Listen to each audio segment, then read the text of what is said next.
যারা অরুণাচল যাওয়ার প্ল্যান করছেন তাদেরকে বলছি আপনারা শান্তি ভ্যালিতে একবার থেকে যান।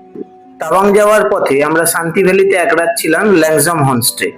চারদিক পাহাড়ে ঘেরা এই থাকার জায়গা, যেখানে গাছবাড়ি হচ্ছে অন্যতম আকর্ষণ। আর তাছাড়া অনেকগুলো কটেজ আছে, 8টা কটেজ আছে। যারা টেন্টে থাকতে চাইছেন তারা টেন্টও পেয়ে যাবেন। আর আছে রিভার র্যাফটিং। সারাদিন এই নদীর জলেই আপনার সময় চলে যাবে। এখানে আপনি ঘুরে বেড়াতে পারবেন, ক্যাম্প ফায়ার করতে পারবেন, খেলাধুলো করতে পারবেন। নদীর জলে পা ডুবিয়ে লাঞ্চ অথবা ব্রেকফাস্ট আপনি করে নিতে পারেন। এই ব্রিজটা হচ্ছে উপরই পাওনা। এই সেই টেবিল যেটা আমরা ব্রেকফাস্ট করেছিলাম। এরপর আসুন আমরা একটু বেডরুমটাকে ঘুরে দেখি। এটা হচ্ছে বেডরুম, যেখান থেকে নদীটা এরকম দেখতে পাবেন।